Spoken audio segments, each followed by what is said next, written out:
Muito bem, pessoal.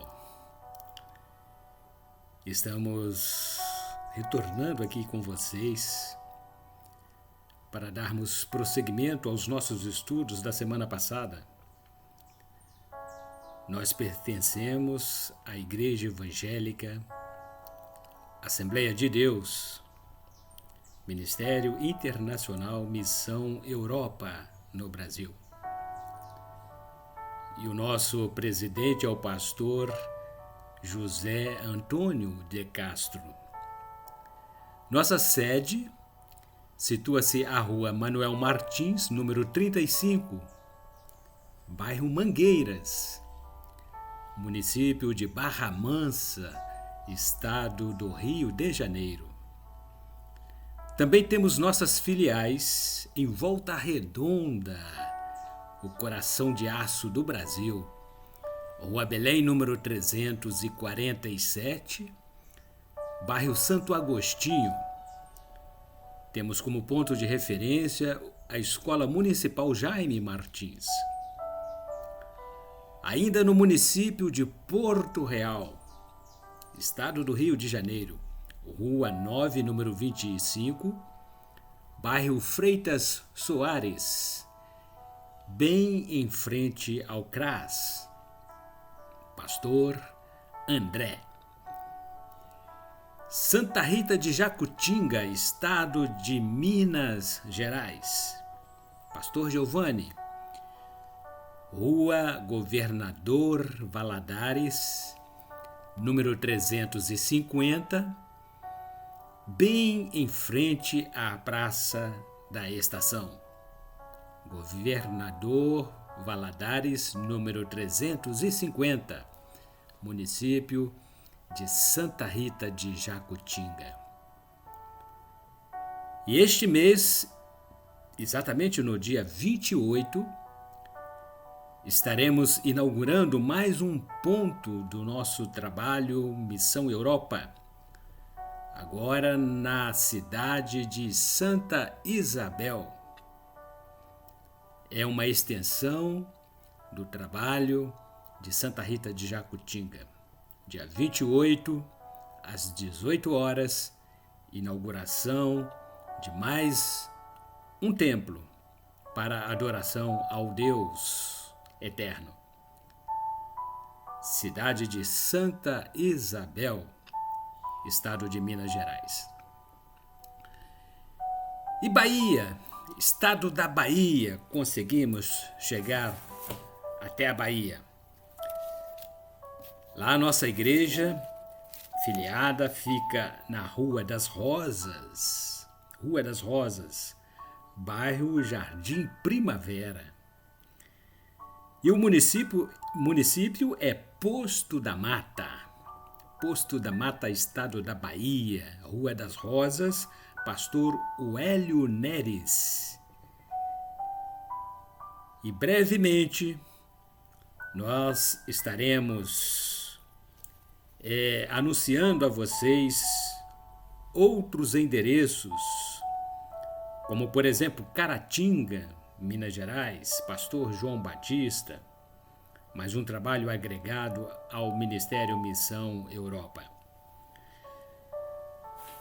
Quero apresentar a vocês e recomendá-los o nosso novo número do jornal Missão Europa em Ação. São 8 páginas coloridas, trazendo notícias, eventos, palavras pastorais e diversos assuntos relacionados ao nosso Ministério Missão Europa no Brasil. Temos notícias das nossas igrejas nas cidades instaladas na Grande Europa. A nossa matriz na Itália, Bolatti, Pastor Renato Boni. Temos notícias dos estados brasileiros, estados de Bahia, estados de Minas Gerais, Rio de Janeiro. Missão Europa em Ação, apenas R$1. 8 páginas de notícias e eventos relacionados ao Ministério Missão Europa. E o nosso manual de estudos deste trimestre Ebenezer Dominical. A nossa revista trata como tema Desafios da Igreja para o século XXI. O comentarista desta lição é o pastor Josafá Terra. Desafios da Igreja para o século XXI. E hoje, dia 8 de janeiro, estaremos dando continuidade ao tema que tratamos na semana passada. Desafios para a Igreja do século XXI, parte 2. O texto áureo é o mesmo que lemos na semana anterior. Romanos, capítulo 12, versículo 2. E não sedes conformados com este mundo, mas sede transformados pela renovação do vosso entendimento, para que experimenteis qual seja a boa, agradável e perfeita vontade de Deus. A verdade aplicada. Ou a igreja muda o mundo das pessoas através do evangelho, ou as pessoas mudam a igreja através do seu mundanismo. E como objetivos desta lição, temos os seguintes: mostrar as mudanças ocorridas na sociedade, observar os pontos em que a igreja adaptou-se e alertar para os perigos das muitas inovações. Os nossos textos de referência são os mesmos. Encontram-se registrados na Epístola de 1 a João, capítulo 2, versículos 15 a 17. Não amem o mundo nem o que nele há. Se alguém amar o mundo, o amor do Pai não está nele. Pois tudo o que há no mundo, a cobiça da carne, a cobiça dos olhos e a ostentação dos bens, não provém do Pai, mas do mundo. O mundo e a sua cobiça passam, mas aquele que faz a vontade de Deus permanece para sempre.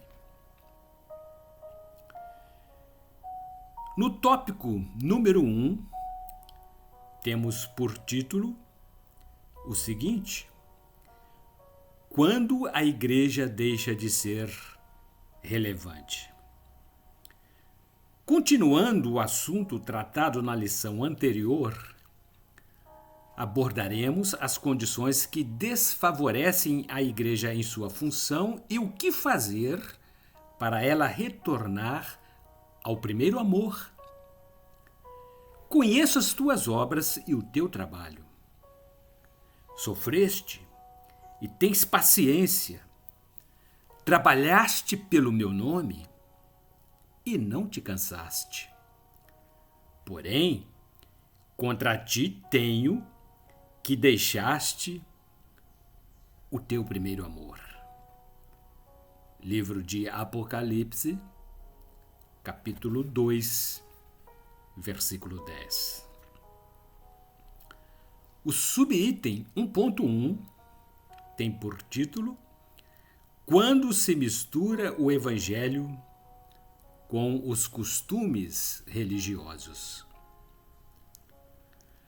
Há muitas pessoas que são ortodoxas de cabeça e hereges de conduta. São ortodoxas na teoria e liberais na prática. Defendem doutrinas certas e vivem uma vida errada. São zelosas das tradições da igreja, mas vivem na prática do pecado. Pregam o que não vivem. Exigem dos outros o que não praticam. Coam um mosquito e engolem um camelo, conforme Evangelho de Mateus, capítulo 23, versículo 24. No capítulo 23 do Evangelho segundo Mateus, Jesus censurou os religiosos da época pela sua falsidade de vida, pois demonstravam algo que não eram. O mestre chegou a compará-los aos sepulcros caiados, versículo 27. No verso seguinte, ele explicou esta comparação, versículo 28. A religiosidade de alguns tem sido a destruição para muitos. Quantas vidas são desprezadas nas igrejas por conta da visão errada de certas denominações? A igreja absorveu a visão minimalista, mundana, onde a aparência é o que mais conta.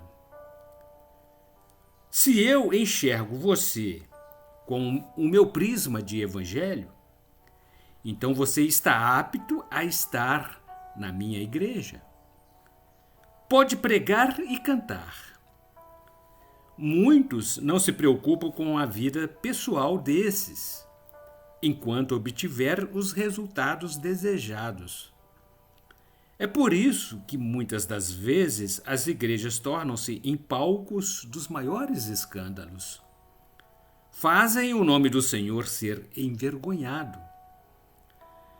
Jesus disse: é impossível que não venham escândalos. Mas ai daquele por quem vierem.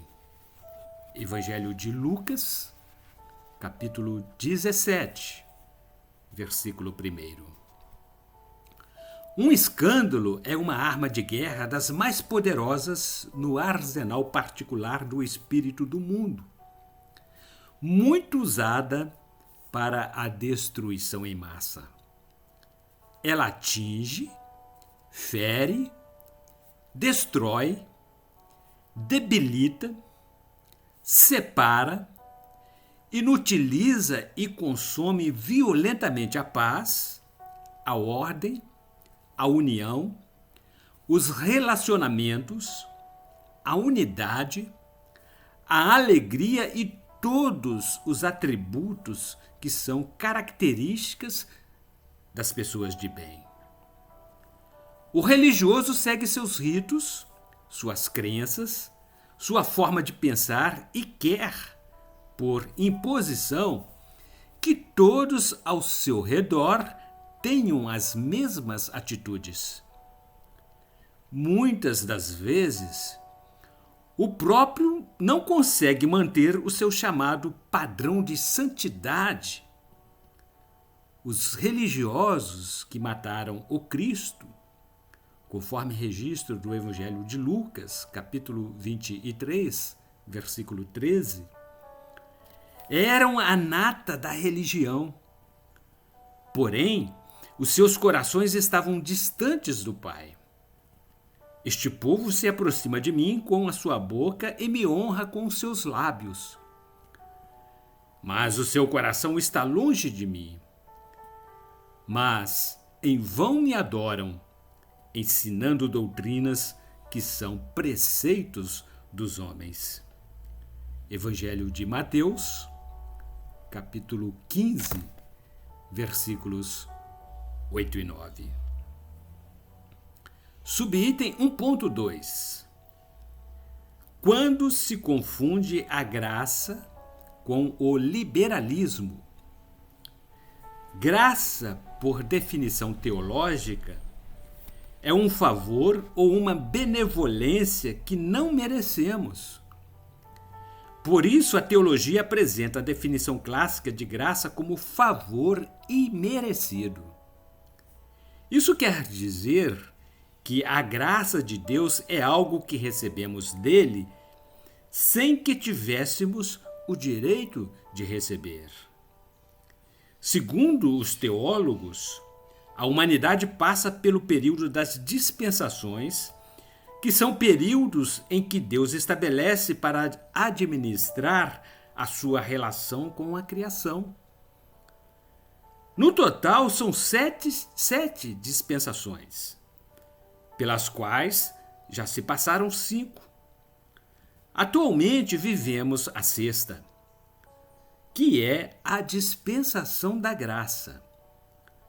Uma das características deste momento vivenciado é que nós temos possibilidade de acesso ao Pai Celestial sem precisar de intermediários.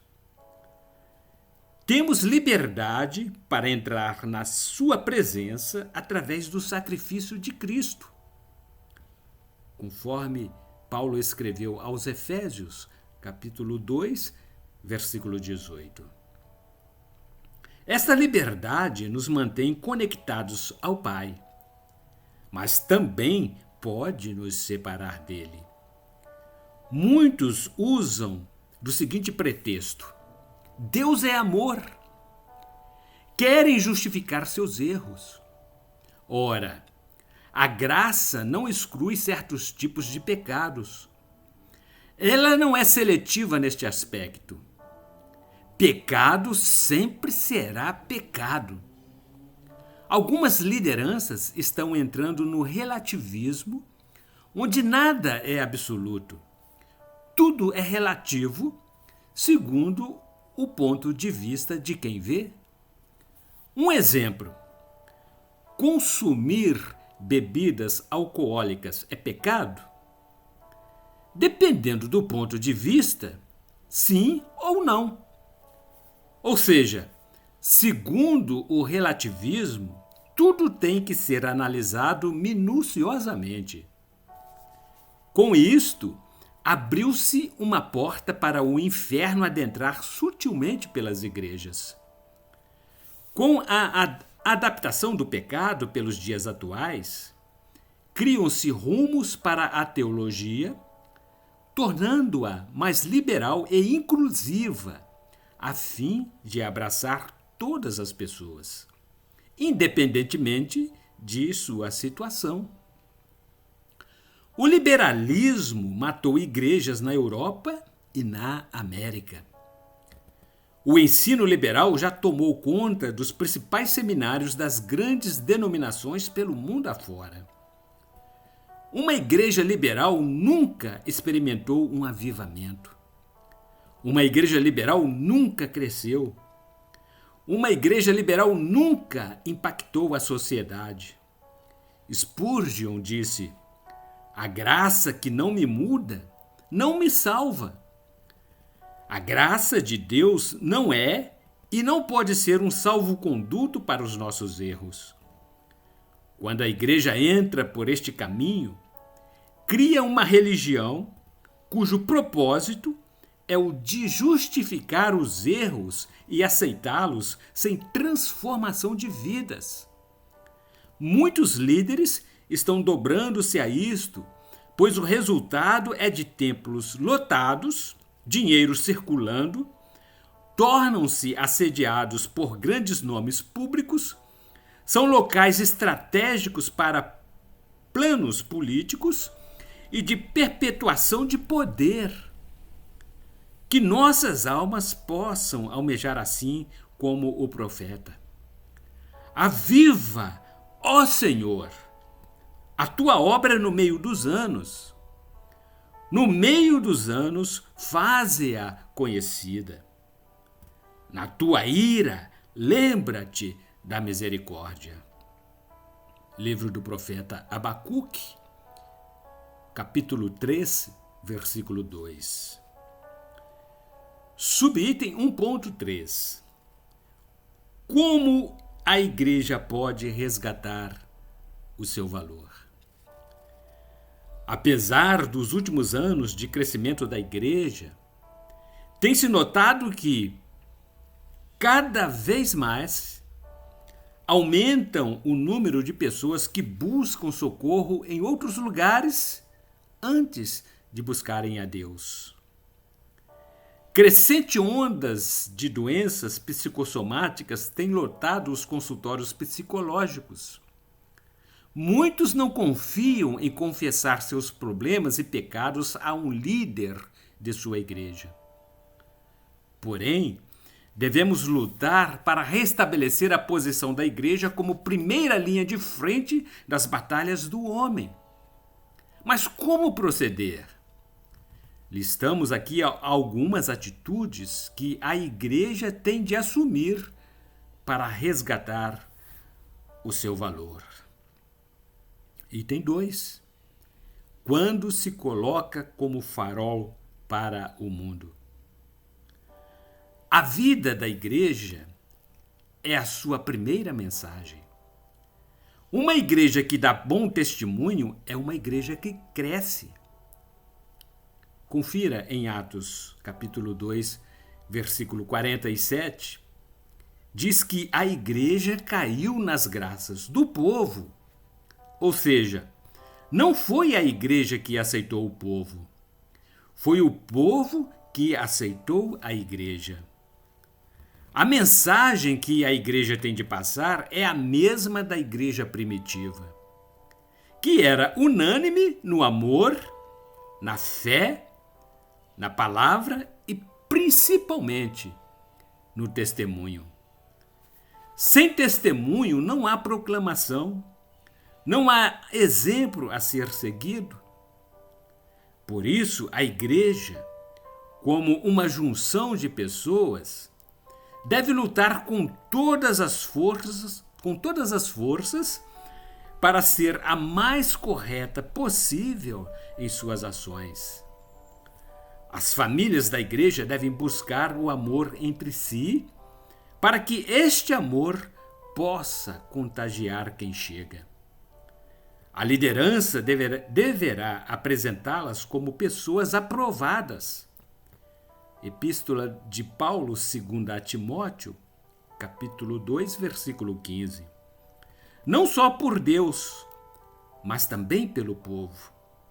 Pois quem quer ter como líder alguém que não tem testemunha em sua vizinhança, no seu trabalho ou em sua família? A igreja só tem uma mensagem.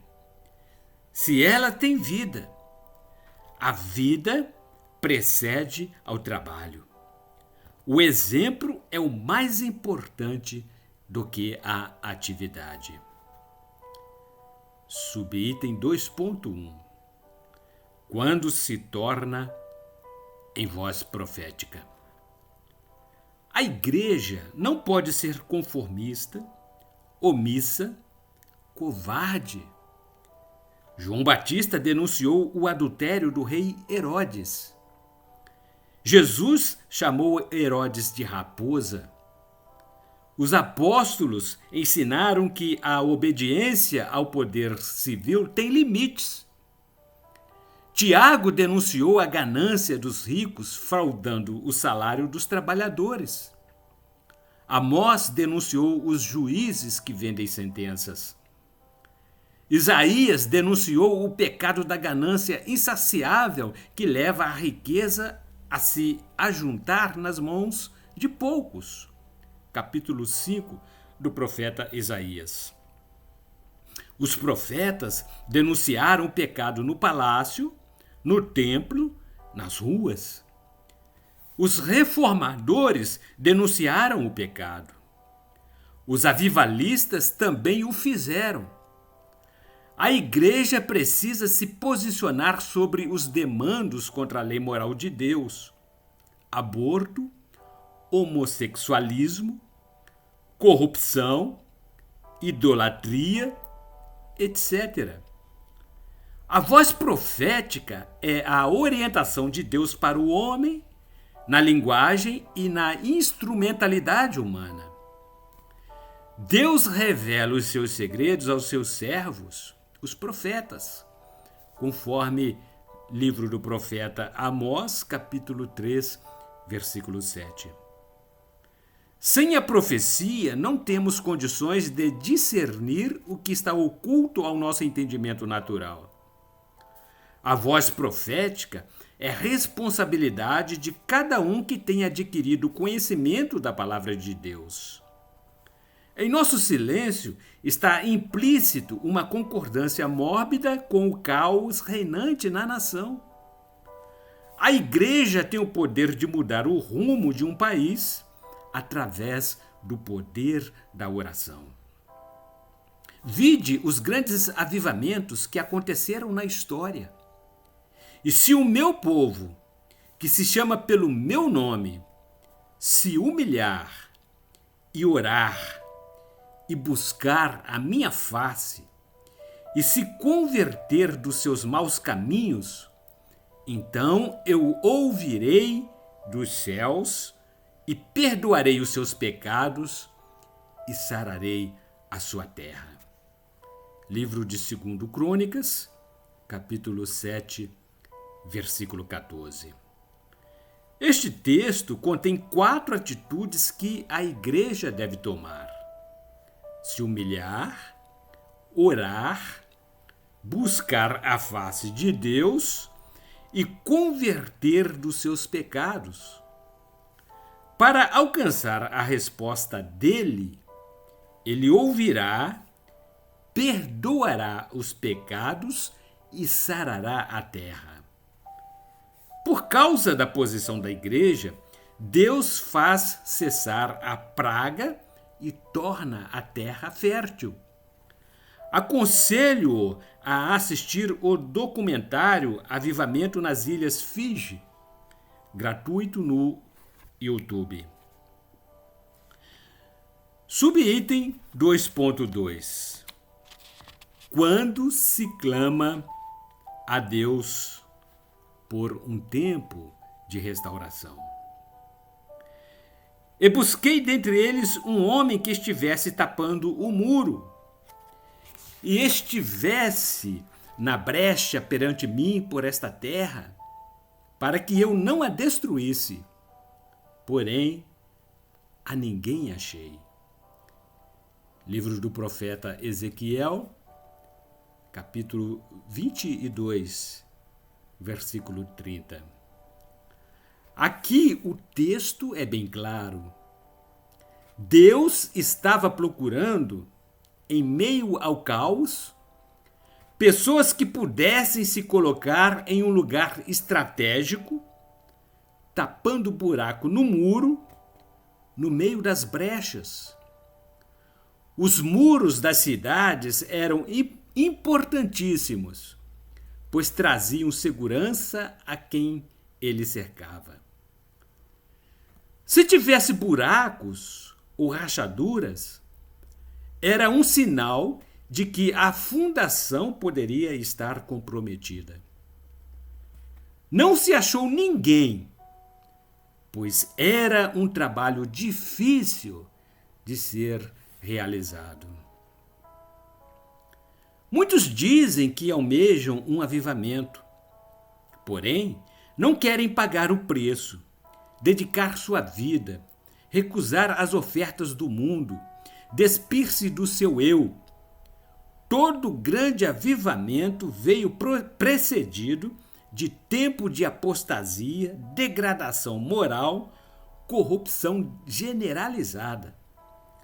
Assim foi com o rei Josias, a reforma protestante, o avivamento no país de Gales e no avivamento da Rua Azusa. Começaram com a leitura da palavra, oração e corações voltados ao Senhor. Esses avivamentos mudaram o rumo da história da sociedade, da educação, da política.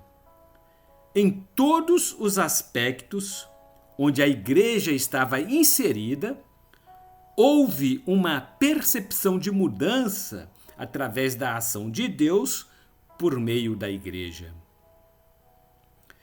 E a nossa conclusão é a seguinte: a igreja precisa retornar aos trilhos para recuperar o seu papel na sociedade atual, adaptando-se às demandas do novo século, sem perder a sua essência. deve proclamar um tempo de restauração e o breve retorno de Cristo para buscar a sua igreja. Eis que venho sem demora. Guarda o que tens, para que ninguém tome a tua coroa. Livro de Apocalipse, capítulo 3, versículo 11. E na próxima semana, aqui retornaremos, no dia 15 de janeiro, com a lição número 3, que terá por tema a crise de identidade da igreja. Que Deus, em Cristo Jesus, abençoe a todos e adquira a nossa mais nova revista, Desafios da Igreja para o século XXI. Ebenezer Dominical é um órgão oficial do Ministério Missão Europa no Brasil. Até a próxima semana, se Deus disser que sim, aqui retornaremos.